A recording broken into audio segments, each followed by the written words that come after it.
네, 조현아 전 부사장의 땅콩 리턴 논란으로 무의를 빚고 있는 대한항공. 이번에는 사무장이 승무원들에게 성희롱 발언을 하고 노골적으로 돈을 요구해서 해고당했습니다. 대한항공의 추락을 어디까지 봐야 될까요? 서울중앙지법 부장판사 출신의 여상원 변호사와 꼼꼼하게 짚어보겠습니다. 어서 오십시오. 예, 안녕하십니까. 이거 이야기하기 전에 조금 전에 또 이제 하나의 판결이 나왔습니다. 원세훈 전 국정원장에게 징역 3년, 자격정지 3년의 법정 구속이 나왔죠. 이제 국정원법과 선거법을 모두 위반했다라고 하는데 보니까 지난 1심에서는 국정원법 위반에 대해서는 유죄가 맞는데 선거법은 무죄로 보고 2년 6개월의 집행유예 4년, 자격정지 3년을 선고를 했거든요. 예. 그럼 이제 이번이 고등법원이니까 앞으로 네. 어떻게 진행이 될 것 같습니까? 아무래도 법정 구속되면 거의 대법원에 상고를 하겠죠. 네. 상고를 하는데 지금 문제는 판결문을 아직 정확히 읽어보지 않아서 모르겠지만은 그 1심에서 무죄가 선고되었던 공직선거법 위반 부분이 예. 항소심에서 이게 과연 그런 사실이 있냐 없냐, 그러니까 즉 사실 인정 문제, 그런 사실이 있다 없다, 이걸로 해서 있다는 걸로 해서 유죄가 선고되었으면은 네. 지금 현재의 대법원 판결 추세로 봐서는 예. 그 부분을 뒤집기는 쉽지 않습니다. 왜냐하면 대법원이 항상 쓰는 말이 있거든요. 사실 인정은 원심의 전권 사항이다. 원심에서 전적으로 사실 인정에 판단할 문제지 대법원은 법리만 보겠다. 이게 대법원의 지금 이제 사건을 대하는 태도거든요. 네. 그러니까 만일 사실 인정으로 유죄가 됐다면은 상고하더라도 이기긴 쉽지 않고, 예. 그리고 징역 3년이기 때문에 예. 10년 이하의 형이 선고되면은 그걸로 상고 이유를 삼을 수 없습니다. 그 형이 부당하다는 걸로는. 네. 예. 그렇다면 지금 말씀하신 것처럼 재판부가 나온 이유가 1심에서 무죄된 부분이 이제 공직선거법 위반인데 예. 그때는 이렇게 얘기를 했습니다. 선거 국면 시기에 이 후보자들의 동선거 활동, 당시 중요 선거 쟁점 등에 대해서 정확히 대응해서 이제 국정원 심리전단의 사이버 활동이 이루어지지 않았다라고 1심에서 본 것 같고 2심에서는 이 부분을 그렇게 이루어졌다라고 봤다면 이게 예. 사실관계를 그렇죠. 인정했다는 거죠. 인정한 문제이기 때문에 네. 그 대법원에서 뒤집어지기는 쉽지 않을 겁니다. 저번에 그 통진당 그 이석기 의원 사건에서도 결국 그 내란 음모, 네. 이 부분에 관해서 그런 음모 사실을 인정할 수 없다는 게 1심에서는 있다 했고 2심에는 없다고 그랬는데 그것도 사실 인정이거든요. 예. 그래서 대법원에서는 그때 그걸로 말이 많았지만은 결국 그건 사실 인정 문제이기 때문에 네. 아마 상고가 기각된 것으로 볼 수 있거든요. 이 사건도 거의 마찬가지 그 논리로 보면 됩니다. 이제 그러면 많은 분들이 궁금한 것이 1심과 2심에서 예. 이제 법원에서 사실 관련에 대한 판단을 한 거고 예. 대법원에 올라가면 이것이 좀 그렇게 판단하는데 법리적인 적용을 잘못했다 이런 부분만 그렇죠. 고민한 그렇게 겁니까? 하겠다. 그게 본래 대법원의 역할이고요. 네. 대법원이 한 10여 년, 한 15년 전만 해도 사실 인정을 전부 다 봤거든요. 그러다 보니까 1년에 대법원에서 한 17,000건 사건을 처리하는데 네. 이건 도저히 대법원의 역할이 아니거든요. 그래서 아마 대법원이 이제 자꾸 그동안에 급격히 바뀐 건 아니고요. 자꾸 시간이 그때부터 한 15년 지나면서 법리만 판단하겠다는 것을 대법원이 갔기 때문에 이번 원세훈 전 국정원장 사건도 네. 결국 그런 대법원의 일관된 지금 흐름에 비추어 보면 하기는 쉽지 않을 것이다. 파기하기 쉽지 않을 것이다. 이 말씀이죠. 그렇다면 이제 원세훈 전 국정원장 같은 경우에는 징역 3년, 자격정지 3년이라는 부분은 변하지 않을 가능성이 예, 있다. 유죄가 인정되면 그대로 확정될 겁니다. 알겠습니다. 이제 오늘의 가장 큰 이야기 주제 중에 하나가 이제 대한항공에 대한 사건이었습니다. 그 중에 한 가지가 항공기 사무장이 또 어떻게 보면 성희롱도 하고 돈도 받고 이랬는데 자신한테 내려진 처분, 즉 이제 해고 처분에 대해서 이거 위법하다 이렇게 또 소송을 냈단 말이에요. 이건 어떻게 봐야 될까요? 대한항공이 계속적으로 지금 저번에 키 165cm 이하입니까? 네. 여기는 스튜어디스 응모를 못한다는 사건부터 해서 지금 연속해서 시리즈로 지금 대한항공 문제가 나오고 있는데요. 조현아 전 부사장의 일부터 지금까지 쭉 보면 대한항공이 어떤 조직 문화에 문제가 있는 거 아닌가. 그리고 항공사라는 게 좀 특이하지 않습니까? 근무 형태가. 그렇죠. 비행기라는 아주 좁은 공간 안에서 남성 사무장 그리고 여성 스튜어디스 있는데 이게 모든 조직 이런 남성과 여성의 어떤 업무가 다른 조직 이 특징을 보면은 이게 그 남성들이 여성 직원들을 동등한 파트너로 대우하지 않고 어떤 자기 일에 보조자에 불과한 걸로 대우하더라고요, 보통. 그리고 이런 경우에 사무장의 연차가 좀 높고 스튜어디스는 아무래도 좀 나이 젊은 여성들인데 네. 우리 그 회사라든가 저희 공무원도 해봤지만 조직에서 이게 남성 상급자가 남성 하급자한테보다는 여성 하급자에 대해서 조금 하대하는 경향이 있더라고요. 네.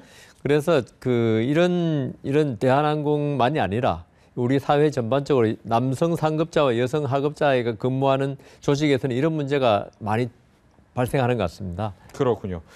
문제는 어떻게 보면 뭐 저번에도 봤다시피 손님 중에서 특히 항공기를 탄 승객 중에서는 사무장이든 스튜어디스든 상관하지 않고 갑의 모습을 보이지 않습니까? 을이죠. 예. 그러니까 즉 을로 자기는 행동을 하는데 예. 또 그 안에서도 갑을 관계가 결국 생기는군요. 근데 제가 이렇게 보니까 네. 우리 사회 전반적으로 이 을이었던 사람이 어떤 부당한 대우를 받을 때 갑으로부터 그걸 자기보다 약한 을한테 네. 이걸 갖다가 발산하는 경향이 있더라고요. 그래서 우리 저기 속담에도 뭐 못된 시어머니 밑에서 못된 시어머니 난다고. 예. 며느리들이 요새는 안 그렇겠지만 네. 시어머니 구박을 많이 받으면 그 며느리가 잘해줄 것 같은데 자기가 받은 서러움을 그렇죠. 생각해서 안 그런 분이 많고요. 또 군대에서도 고참한테 못 살게 굴었던 사람이 고참이 되면 또 자기 밑에 후임을 또 괴롭히는 경향이 있는 것 같더라고요. 예. 물론 사람의 인격 문제겠지만 이게 우리가 그런 말도 하지 않습니까? 어릴 때 매 맞고 자란 아들이 네. 자기가 부모가 돼서도 자식들을 학대하는 경향이 있다. 이거는 뭐 심리학적으로 다 인정된 사실이니까요. 예. 그래서 우리 사회에서 어떤 이런 고리를 한번 끊어야 되는데 이 고리를 끊기가 참 힘든 것 같습니다. 그게 또 하나는 우리 언어 문화가 네. 이게 이 존경어 있고 존대어가 있어서 예. 이 어떤 대등적인 관계가 이루어지기 참 힘들어요. 무슨 회사 내에서 회의를 하더라도 존댓말을 해야 되는데 어떻게 마구 대듭니까? 네. 예, 반발할 수가 좀 없죠. 예, 네. 그래서 영미가 아주 대등한 관계고 아버지 아들 간에도 토론이 이루어지고 사장과 부하 직원 토론이 자유롭게 이루어지는 이유가 바로 언어의 문제도 좀 있지 않나 그렇게 생각됩니다. 그렇군요. 또 한 가지는 이제 많은 남성분들이 잘 모르는 것이 그게 성희롱입니까? 라고 하는 부분이란 말이죠. 성희롱을 잘 모르는 이유가 뭡니까? 이 보니까 가해자들 있죠. 네. 가해자 아닙니까 일종의. 네. 가해자들은 자기가 하는 행동에 대해서 제가 볼 때는 어떤 도덕적 그다음 뭐 이렇게 여러 가지 타당한 이유를 붙입니다. 내가 이렇게 하는 거 아까 일부 사람들이 이걸 나는 농담이었다. 네. 어떤 장난이었는데. 친밀감을 표현했다 이러는데 만일 이 사람이 이런 자기 행동에 이런 정당한 사유를 자꾸 붙이는 거예요. 그런데 밑에 사람이 볼 때는 전혀 이게 사유가 안 되거든요. 네. 만일 위에 사람이 이런 정당한 사유를 안 붙이면서 내가 행동이 잘못된 걸 알면서도 그런 부당한 대우를 밑에 사람 한다. 이건 악마죠. 그래서 대부분의 이 가해자들은 예. 자기 행동에 자꾸 정당성을 갖다가 부여하는 거. 그리고 우리 사회가 아까 말씀드린 대로 그런 정당성을 붙일 수 있는 그걸 용인해 준다는 거. 네. 그게 문제인 것 같습니다. 이제 또 다른 사무장인 박창진 사무장입니다. 아마 땅콩 리턴의 그 당사자였던 그 사무장인데 보니까 오랫동안 병가 내고 어떻게 보면 이제 재판 과정에서도 안 나오다가 최근에만 한번 나왔단 네. 말이죠. 그런데 이번에 또 평가를 했어요. 네. 이유가 스케줄이 좀 너무 힘들다. 스케줄이야 젊은 아주 체력이 좋은 사무장으로서 그게 계속 몇 년 계속되면 모르겠지만 몇 주 계속되는 걸로 체력이기 때문에 이렇게 못하지는 않을 거고요. 네. 제 생각에는 가장 큰 이유는 저번 조현아 전 부사장 마지막 공판 때 증인으로 나왔지 않습니까? 예. 증인으로 나와서 사실 그 증언 내용이 아주 좀 이 조현아 전 부사장이라든가 대한항공의 그 조현아 전 부사장의 가족들에게 별로 이렇게 심기를 좀 불편하게 하는 증언을 많이 했단 말입니다. 그렇게 이렇게 한 다음에 회사에 돌아갔을 때 예. 아무래도 보는 눈초리가 좀 안 좋겠죠. 조현아 전 부사장이 잘못했다 하더라도 네. 회사 내 분위기는 전 부사장을 그렇게까지 해서 되겠냐. 사실 이걸 이제 박창진 사무장은 그런 건 아니지만 휘슬블로우의 일종이거든요. 예. 내부 고발자 비슷한 그건 아니지만 이거는 외부인에 다 알려졌기 때문에 근데 이 휘슬블로우가 있죠. 우리나라만이 아니라 제가 외국 잡지 읽어보니까 미국에서도 일단 회사 내의 비리를 고발하거나 하면은 이거 회사 내에 배기지를 못하더라고요. 미국 같이 아까 좀 전에 말씀드린 평등한 문화가 자리 잡은 사회에서도 근데 우리나라 같이 이렇게 가부장적이고 그다음 대한항공 같이 그렇게 좀 조직 문화가 그 좀 딱딱한 그런 분위기에서 이 박창진 부사장이 그런 증언을 했을 때 네. 과연 이 회사 내의 눈초리가 완전히 다르지 않겠느냐 저는 그렇게 생각합니다. 네. 또 한 가지는 이제 이 수감자들이 수감되어 있는 곳에 이제 접견실이라는 게 있다고 합니다. 예. 어떤 곳입니까? 접견실은?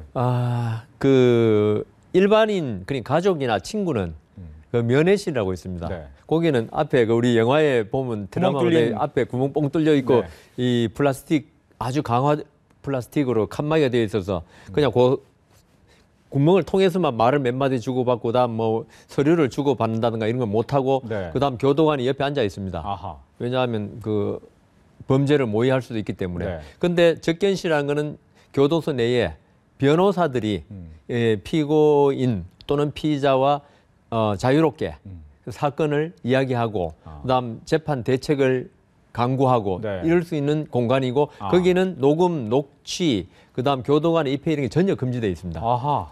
그렇다면 이제 어떻게 보면 그 공간 안에서 상당히 자유롭게 변호사와 얘기를 할 수 있는 그런 공간인데. 그러니까 변호권의 보장을 위해서. 즉 그 접견실에 들어가기 위해서는 변호사가 신청을 해야 되는군요. 변호사만 할 수 있습니다. 그렇다면 다른 일반 접견인들은 못 들어가는 겁니까? 아예 못 들어갑니다. 네.